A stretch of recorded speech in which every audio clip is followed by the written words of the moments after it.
Hello students. मेरा नाम है तरुण और आप देख रहे हैं ब्रेन ब्रिज। ब्रेन ब्रिज में आपका स्वागत है। आज हम यहाँ आपके लिए ओरिएंटेशन क्लास लगाने जा रहे हैं। क्लास 10th की साइंस की ओरिएंटेशन क्लास है, जिसमें हम आपको बताएंगे कि आपको कैसे बोर्ड्स की तैयारी करनी है। बोर्ड्स की तैयारी इन द सेंस, अब तक तो मतलब लगभग लोगों का कोर्स हो चुका होगा। कई बच्चे हैं जिनका कोर्स हो चुका है अब तक। जो टॉपर दोस्त होते हैं तुम्हारे, उनका कोर्स अभी तक हो चुका है। लेकिन अभी तक जिनका कोर्स नहीं हुआ है, मैं उनकी बात कर रहा हूँ कि अभी लगभग लगभग 3 साढ़े 3 महीने बचे हैं। उसके अंदर तुम्हारा कोर्स कंप्लीट होकर रिवीजन होना चाहिए, वरना तुम अच्छा स्कोर नहीं कर पाओगे बोर्ड्स के अंदर। अब उसके लिए हमें क्या करना पड़ेगा? उसके लिए हमें करना पड़ेगा कि इधर जो क्लासेस हम लगाने जा रहे हैं वो तुम्हें रेगुलरली वो क्लासेस फॉलो करनी पड़ेगी, लेनी पड़ेगी। अब तुम बोलोगे कि मैथ्स में जैसे पीके गर्ग लो, आर डी शर्मा लो, आर एस अग्रवाल लो या ओसवाल लो, तो इनमें से कोई बुक रिकमेंडेड होनी चाहिए, लेकिन वो नहीं है। पहले तुम एनसीईआरटी करो, उसके बाद में देखेंगे कि भाई तुम्हें ओसवाल करनी है या कोई दूसरी बुक। अब देखो हम बढ़ेंगे कैसे आगे। जैसे पहले तो ले लेते हैं नोट्स की बात। नोट्स बनाने की ज़रूरत है नहीं है, काफ़ी बच्चे कंफ्यूज रहते हैं कि नोट्स बनाए नहीं बनाए। देखो तुम्हें लगभग लगभग 8 चैप्टर के नोट्स बनाने की ज़रूरत नहीं है, ठीक है, क्योंकि ये सारे चैप्टर आते हैं तुम्हारे केमिस्ट्री और बायोलॉजी के। बाकी ये 4 चैप्टर जो हैं, इनके न्यूमेरिकल्स तुम्हें करना ज़रूरी है, जो कि मैं यहाँ बोर्ड पे जहाँ तक पॉसिबल हो सकेगा वहाँ तक मैं ज़्यादा से ज़्यादा न्यूमेरिकल्स कराने की कोशिश करूँगा। और ये जो तुम्हारे 3 साढ़े 3 महीने बचे हैं ना, उसके अंदर तुम्हारा कोर्स कंप्लीट मैं कराऊंगा यहाँ पे। अब देखो स्टार्ट करते हैं। मैं तुम्हें ओवरव्यू दे रहा हूँ आज की कौन कौन से चैप्टर में क्या क्या हम पढ़ने वाले हैं। Chemical reaction and equation first chapter है। और हाँ, एक और बात क्लियर कर देता हूँ कि जैसे जैसे ये चैप्टर लिखे हुए हैं सीरियल वाइज, जो जो दिए हुए हैं तुम्हारे, वैसे वैसे ही हम यहाँ पढ़ने वाले हैं। केमिकल रिएक्शन एंड इक्वेशन, इसके अंदर हम पढ़ेंगे, पिछले बार 9th क्लास में हमने पढ़ी थी physical properties of matter. Matter की फिजिकल प्रॉपर्टीज पढ़ी थी, जिसके अंदर हमने 3 पार्ट पढ़े थे, solid liquid gas. Physical properties में मैटर को ऐसे डिवाइड किया था। अब इस चैप्टर में हम पढ़ने वाले हैं उन्हीं मैटर की केमिकल प्रॉपर्टीज, कि वो किस किस से रिएक्ट करेगा, कैसे रिएक्ट करेगा और क्या बनाने वाला है। केमिकल प्रॉपर्टीज, अब रिएक्शन होगी कि किसी चीज़ से कोई चीज़ रिएक्ट करेगी। जैसे कि हमारा दोस्त हमें धोखा दे दे कि भाई मैं तुम्हें चीटिंग करवाने वाला हूँ, और अगले दिन मैं चीटिंग नहीं करवा रहा। ऐसे होते हैं ना कई दोस्त कि अगले दिन नहीं बताते, तो उन पे क्या आता है, गुस्सा आता है, फिर लड़ाई होती है। तो वैसी रिएक्शन होती है ना, तो यहाँ पे हम वही पढ़ने वाले हैं कि रिएक्शन होगी, उसके बाद में हम उसको कैसे डिफाइन करेंगे, इक्वेशन में लिखेंगे। नेक्स्ट चैप्टर में हम क्या पढ़ने वाले हैं, एसिड बेसिस सोल्ट। अब ये रिएक्शन हो गई, इसके अंदर प्रोडक्ट बन गया। रिएक्शन किस किस के बीच में हुई हमें क्या पता, तो हम जिसके अंदर H+ आयंस होंगे वो होगा एसिड, जिसके अंदर OH- आयंस होंगे वो होगा बेस, जिसके अंदर ये दोनों का कॉम्बिनेशन होगा मतलब न्यूट्रल होगा, उसको हम क्या बोलते हैं, सोल्ट बोलते हैं। अब आ जाते हैं थर्ड चैप्टर पे। हम थर्ड चैप्टर में क्या है, मेटल्स एंड नॉन मेटल्स। हमने पिछले साल जो कि 9th क्लास में हमने पढ़ा था मैटर, उसके अंदर मैटर किससे बना था, एटम से बना था। एटम भी एक चैप्टर था, chapter 4th, atom structure of atom, ठीक है। तो मेटल एंड नॉन मेटल उसी चीज़ से डिफाइन करें कि ये मेटल होगा, ये नॉन मेटल होगा। जो मेटल कौन सा होगा? जो इलेक्ट्रिसिटी कंडक्ट करेगा वो मेटल होगा। नॉन मेटल कौन सा होगा? जो इलेक्ट्रिसिटी कंडक्ट नहीं करेगा वो नॉन मेटल होगा। तो हो गई इसकी भी बात, बाकी क्लास में पढ़ेगी।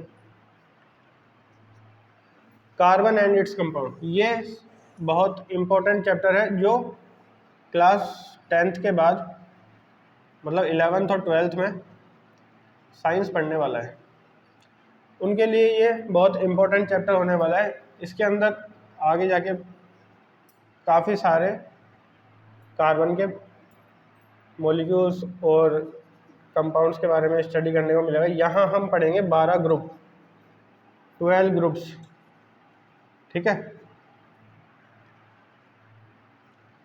और इसकी प्रॉपर्टीज के बारे में पढ़ेंगे, कार्बन की फिजिकल और केमिकल प्रॉपर्टीज, इसकी वैलेंसी कितनी होती है, ये किससे कैसे रिएक्ट करता है, रिएक्शन करके क्या बनाता है। अब आते हैं अपन बायोलॉजी पे, बायोलॉजी वाले सेक्शन में। ये होने वाला है तुम्हारा सबसे लेंथी चैप्टर, जिसके अंदर हम पढ़ने वाले हैं जो कि हम पूरे दिन करते हैं। हमने खाना खाया, नहीं हम उठे, हमने कुछ खाना खाया, वो डाइजेस्ट हुआ, डाइजेशन में कौन कौन से प्रोसेस हो रहे हैं हमारे अंदर वो, और फिर हमने फिर से सुबह उसको एक्सक्रीट कर दिया। तो वो सारी चीज़ें हम किस में पढ़ने वाले हैं? इसके अंदर। इसके अंदर तुम्हारे हैं 4 या 5 डायग्राम, 5 डायग्राम है, वो तुम्हें बनाना यहीं सिखाऊंगा मैं, और तुम्हें बनाने में कोई दिक्कत नहीं होने वाली है। आगे आता है चैप्टर कंट्रोल एंड कोऑर्डिनेशन। अब हो गया, देखो लाइफ प्रोसेस हो गया ख़त्म, ठीक है। ये दोनों चैप्टर क्या है? इंटरकनेक्टेड है। जैसे कि ये दोनों इंटरकनेक्टेड थे, ये पिछले वाले चैप्टर से इंटरकनेक्टेड था, और ये कार्बन एंड इट्स कंपाउंड तो है ही खुद ही।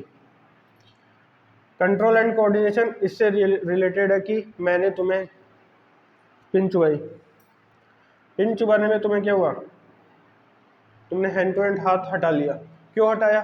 क्योंकि तुम्हें पता लगा कि कुछ चुबा मेरे को। तो वो कंट्रोल एंड कोऑर्डिनेशन में पढ़ेंगे कि कैसे हमारा ये सिस्टम काम करता है, कैसे हमारे ब्रेन तक सिग्नल पहुंचते हैं, और कैसे हम उस चीज़ को फटाफट हटा लेते हैं या वो चीज़ कर लेते हैं। आगे आता है रिप्रोडक्शन इन ऑर्गेनिजम्स। अब देखो ये है चैप्टर कौन सा? बच्चों का फेवरेट चैप्टर। जब भी कौन सी एक्स्ट्रा क्लास ले लो या फिर कभी कोई टीचर एब्सेंट होता है तो बच्चों से पूछा जाता है कि कौन सा चैप्टर पढ़ोगे, और साइंस का ही टीचर आ जाए क्लास में तो फिर बच्चे क्या बोलेंगे? Reproduction in organisms. और इसके अंदर भी तो उनको क्या पढ़ना होता है? Reproduction in humans.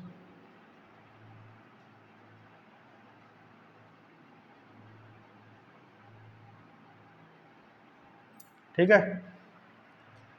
इसके अंदर तुम्हारे हैं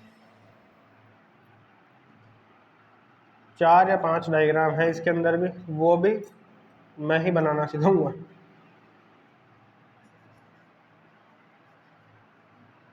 इसके अंदर हम पढ़ेंगे बेसिकली कि कौन कौन से हार्मोनल चेंज होते हैं, कौन कौन हार्मोन्स कौन कौन से रिलीज करती है हमारी बॉडी, जिसके कारण क्या क्या होता है, वो सब हम इसके अंदर पढ़ने वाले हैं। रिप्रोडक्शन जो तुम लोग सोचते हो वो सब रिप्रोडक्शन नहीं होता, उसके आगे की कहानी रिप्रोडक्शन होती है। हेरिडिटी, हेरिडिटी में क्या होता है? जैसे हम कहीं से आए वैसे ही हमारे से भी कोई आएगा, तो हम दोनों में कुछ ना कुछ कॉमन होगा। वो सब चीज़ें हम बोलते हैं ना हमारे पिछले हमारे उसकी तरह दिखता है ये, तो वो कहाँ से आता है? हेरिडिटी। और इवोल्यूशन कट गया इसमें, एंड इवोल्यूशन और था पहले, वो हटा दिया गया है। मेरे को समझ में नहीं आ रहा ये कोर्स डिडक्ट क्यों होते जा रहा है, और फिर भी बच्चे फेल हो रहे, समझ नहीं आता। पहले होता था 36 मार्क्स चाहिए होते थे, जिसमें से 20 मार्क्स जाते थे, जो कि अभी भी हो रहा है। अभी भी 20 मार्क्स जाते हैं, 16 मार्क्स चाहिए होते हैं, जिसके अंदर से उस टाइम पे फिलअप्स, MCQs और ट्रू फॉल्स ये सब नहीं आते थे।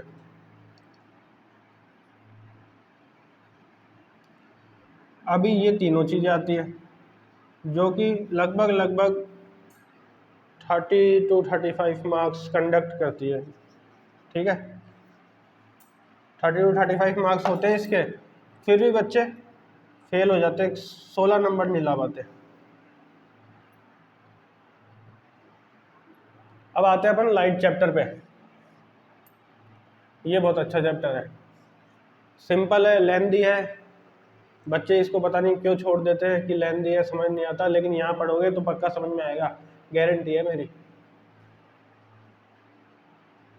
लाइट चैप्टर, इसके अंदर कॉन्वेक्स और कॉनकेव, मिरर और लेंस दोनों पढ़ने वाले हैं अपन।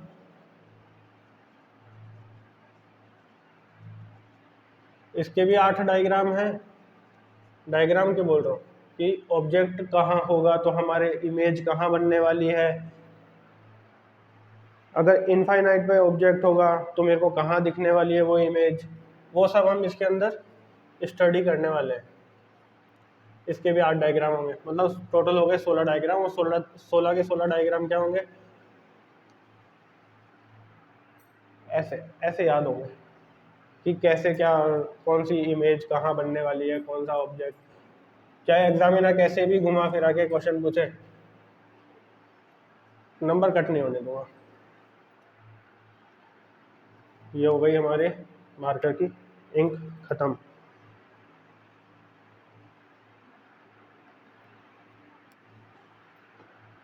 जो कि लगभग हर क्लास में होने वाली है। ह्यूमन आई, हमें दिखना कम हो जाता है, कुछ लोग होते हैं जिनको पास का नहीं दिखता, कुछ लोगों को दूर का नहीं दिखता। इसके अंदर 3 टॉपिक्स हैं, उसके अलावा ये चैप्टर रिलेट करता है इस चीज़ से भी कि हमें कौन सा लेंस लगवाना है या कौन सा मिरर लगवाना है, कौन सा मिरर कहाँ यूज़ होता है, वो सब हम इसके अंदर तो मिरर और लेंस का पढ़ेंगे। इसके अंदर ह्यूमन आई के अंदर क्या पढ़ेंगे कि 3 तो इसके हैं जो है वो, और कि कौन सा लेंस हमें यूज़ करना चाहिए, कितने डायोप्टर का यूज़ करना चाहिए, मतलब पावर, कितने पावर का लेंस या मिरर यूज़ होने वाला है। इलेक्ट्रिसिटी, इलेक्ट्रिसिटी अच्छा चैप्टर है, इजी नहीं बोल सकते। इसके अंदर न्यूमेरिकल्स जो आते हैं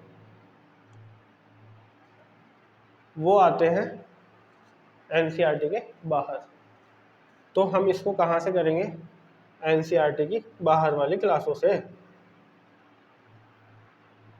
ठीक है, जो कि फिजिक्स के लिए केवल और केवल, किसके लिए, फिजिक्स के लिए बता रहा हूँ कि जब हम फिजिक्स का कोई भी चैप्टर उठाएंगे तो हम क्या करेंगे, उसकी एक एक्स्ट्रा क्लास लगाएंगे हफ्ते में, जो कि लगभग 1 सवा घंटे की होने वाली है। बाकी सारे, हाँ एक और चीज़ पॉइंट आउट करूँगा कि बाकी सारे जो चैप्टर हैं वो हम चैप्टर वाइज नहीं पढ़ेंगे, चैप्टर वाइज नहीं पढ़ने वाले हैं, उसको हम टॉपिक वाइज पढ़ने वाले हैं। टॉपिक वाइज मैं तुम्हारे सारे चैप्टर क्लियर करवाऊँगा। ठीक है, फिर आता है chapter 12, magnetic effect of electric current. अब इसके अंदर हम क्या पढ़ने वाले हैं कि नॉर्थ पोल से साउथ पोल ही क्यों जाती है मैग्नेटिक फील्ड लाइंस। इसके अंदर 2 चीज़ें इंपॉर्टेंट है, वो पढ़ने वाले हैं कि इलेक्ट्रिक मोटर और इलेक्ट्रिक जनरेटर कैसे काम करता है और कौन से प्रिंसिपल पे काम करता है। सॉरी,